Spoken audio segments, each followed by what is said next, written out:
The rainy night haunting at Pine Creek Cabin. The rain had started just as I arrived at Pine Creek Cabin, a quaint, isolated retreat I'd booked for a long weekend. I needed a break from the hustle and bustle of city life, and the idea of spending a few days alone in the woods sounded perfect. The cabin was charming, with rustic wooden beams and a cozy fireplace, but the relentless storm outside added an eerie atmosphere. As night fell, the rain turned into a downpour, and the wind howled through the trees. I set up my camera on a tripod, intending to capture some footage of the storm for a video project I was working on. I was an aspiring filmmaker, and the dramatic weather seemed like the perfect backdrop. I spent the evening reading by the fire, the sound of the rain creating a soothing ambience. Around midnight, I decided to check the footage I'd recorded. As I played it back, my heart skipped a beat.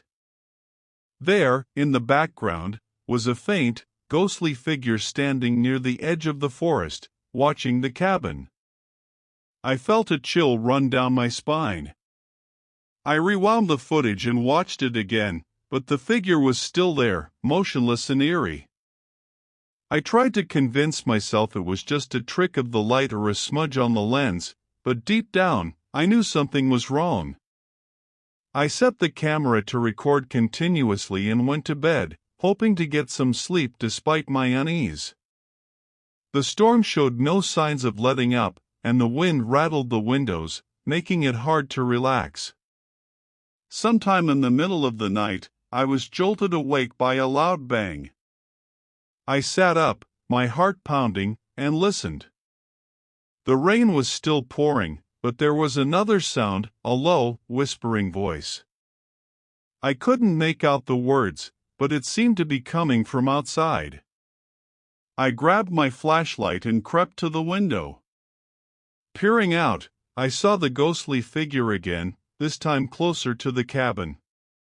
It was a woman, her face pale and gaunt, her eyes hollow and staring straight at me. She was dressed in an old-fashioned dress, and her hair was wet and tangled from the rain. Fear gripped me, and I stumbled back, tripping over the rug. I scrambled to my feet and grabbed my camera, hoping to capture whatever was happening. The whispering grew louder, filling the cabin with an eerie, disembodied sound. I aimed the camera at the window, but the figure was gone. The whispering stopped, and for a moment, there was only the sound of the rain. I let out a shaky breath, my hands trembling. Suddenly, the temperature in the room dropped, and I could see my breath in the flashlight's beam. The whispering started again, this time from inside the cabin. I turned around, and there she was, the ghostly woman, standing in the doorway.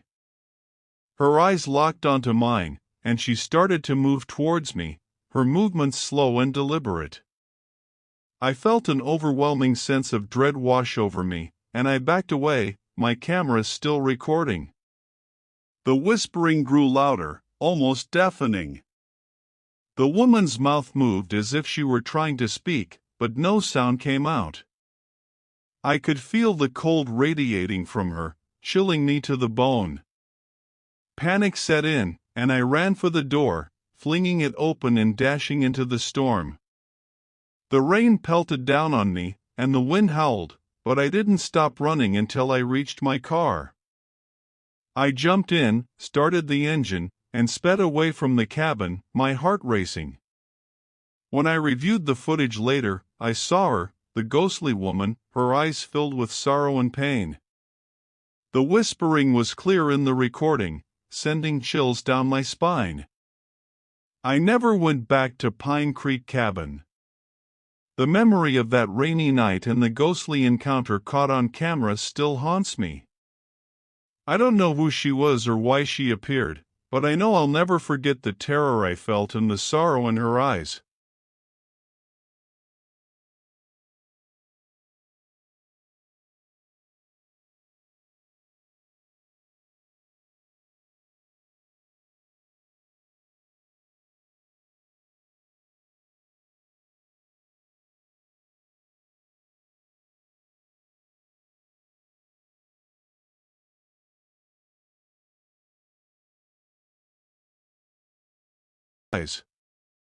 The narrow escape. I had always thought of my home as a sanctuary, a place where I could retreat from the world and feel safe. But on that fateful night, it became a hunting ground for two ruthless intruders. The storm outside seemed to amplify their sinister intentions, making it feel like they were closing in on me from all sides. As I lay in bed, the rain pounding against the windows, I couldn't shake the feeling that something was off. It was as if I was being watched, and the darkness seemed to be seeping into my very soul. Suddenly, the lights flickered and died, plunging my home into darkness. I froze, my heart racing, as I heard the sound of shattering glass. The intruders had entered, and they were moving with a calculated precision, as if they knew exactly where I was. I knew I had to act fast. I grabbed a nearby lamp and held it like a club, ready to defend myself. The intruders moved cautiously, their eyes scanning the room for any sign of me. I held my breath, frozen in fear, as they crept closer. Just as they were about to pounce, I spotted a small flashlight on the nightstand. I snatched it and flicked it on, momentarily blinding them.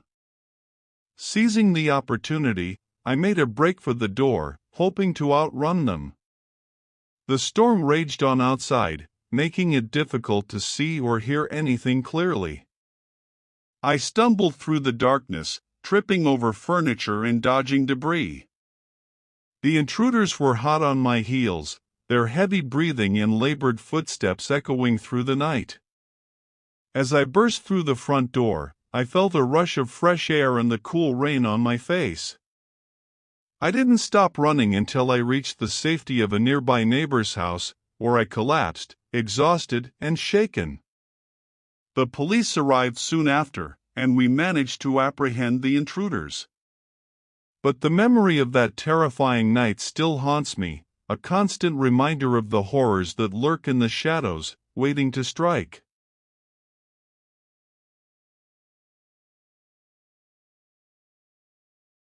The Rainy Night Stranger. The rain was relentless, hammering against the windows with a force that made it impossible to ignore. I was home alone, nestled in the warmth of my living room, the glow of the fireplace casting flickering shadows on the walls. Midnight was approaching, and the storm showed no signs of letting up. I was reading a book, trying to distract myself from the eerie silence that seemed to settle in the house during storms. Suddenly, a loud bang echoed through the house. I jumped, my heart racing, and strained to listen. The sound came again, this time more insistent. It was coming from the front door. I stood up, clutching my book like a shield, and slowly made my way to the door. The rain was coming down in sheets, and through the peephole, I could barely make out a figure standing on the porch. They were drenched, head bowed, and I couldn't see their face. I hesitated, my hand hovering over the doorknob. Who could be out in this weather? I took a deep breath and opened the door a crack. The figure looked up, revealing a pale, gaunt face. Their eyes were hollow, and they seemed almost empty. "Please, let me in," the stranger said, their voice barely audible over the storm. "I need help."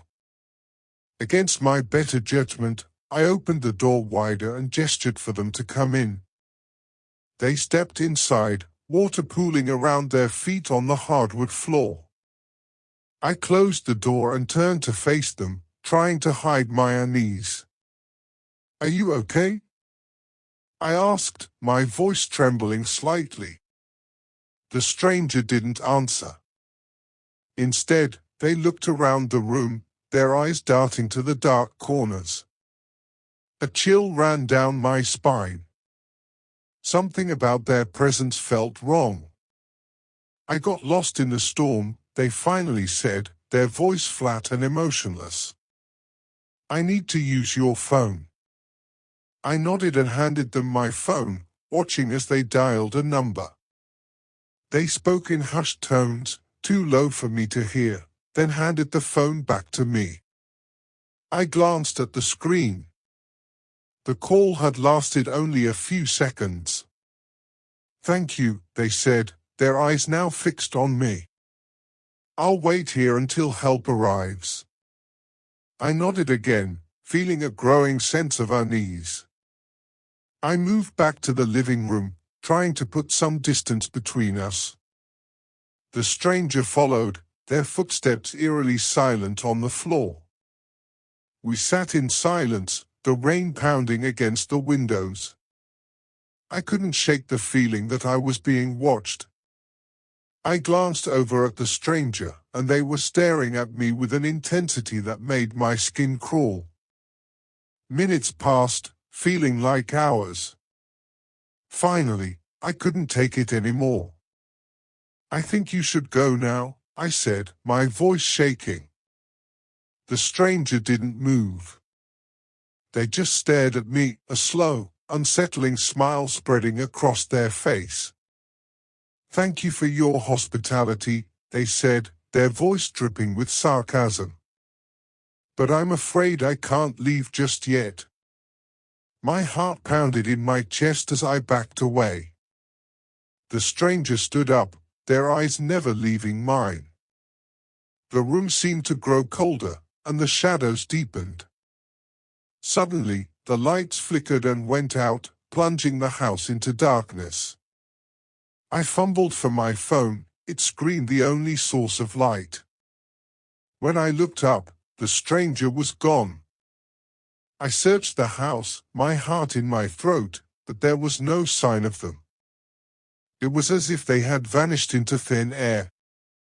I locked every door and window, my mind racing with fear.